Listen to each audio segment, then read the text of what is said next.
על נשירת שיער, אנחנו דיברנו כאן גם בעבר, לצערנו זה בעיה שכיחה שמטרידה הרבה מאוד אנשים.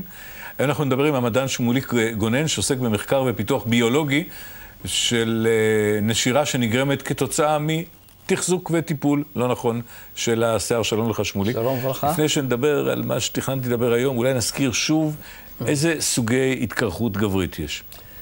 הדבר האופייני ביותר זה מה שנקרא מייל פאטרן אלופציה, התקרחות גברית. זה בדרך כלל מתחיל מהמפרצים והקודקוד, השלב הסופי יש מסביב פרסה, וכאן אין שיער.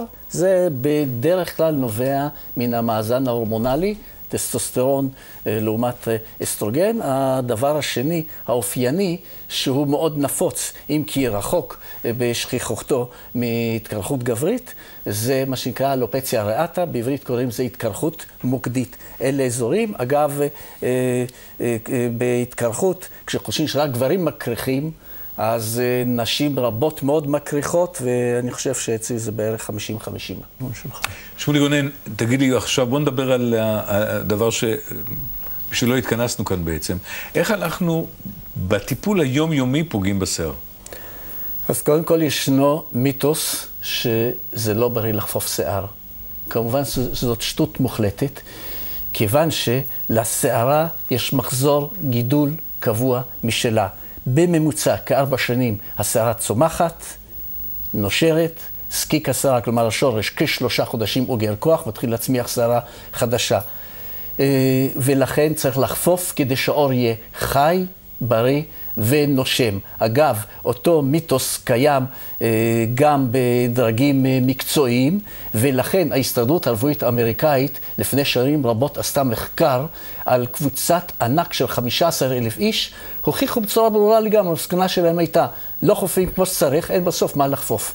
ולכן צריך לחפוף את השיער,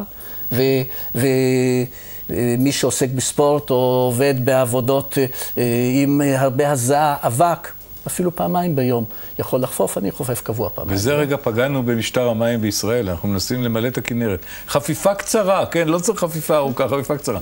מה עם שמנים? יש אנשים שמורחים שמן זית והולכים לישון כשמגבת לראשה וראשה מלא.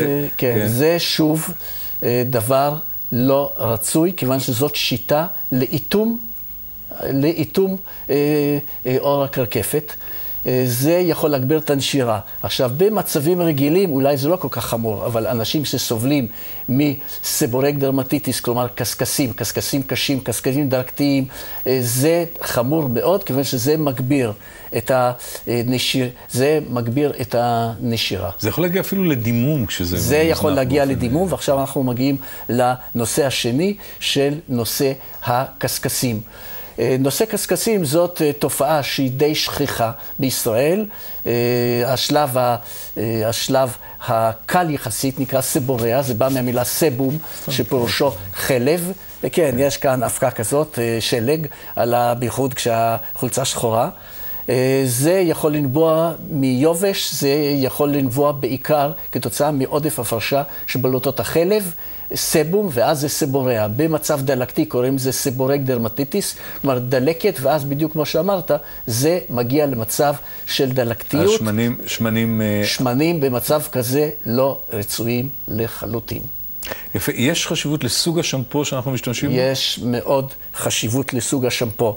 שמפו בעיקרון זה 3 מרכיבים. דטרגנט, כלומר חומר מקציף, שומן ומים. היחס בהם קובע אם זה לשיער שמן, יבש וכו'. מוסיפים עוד כל מיני דברים לשמפו, נותנים להם כל מיני קליימס, שזה טוב לזה, טוב לזה. אני כרגע לא רוצה להיכנס לנושא אם זה טוב לזה או לא. העיקרון צריך להיות פשוט. שמפו חייב להקציף טוב, כי תפקידו לנקות את הקרקפת. כל השאר זה או שזה קיים או שלא קיים. תודה רבה לך שמוליק גונן. תודה רבה.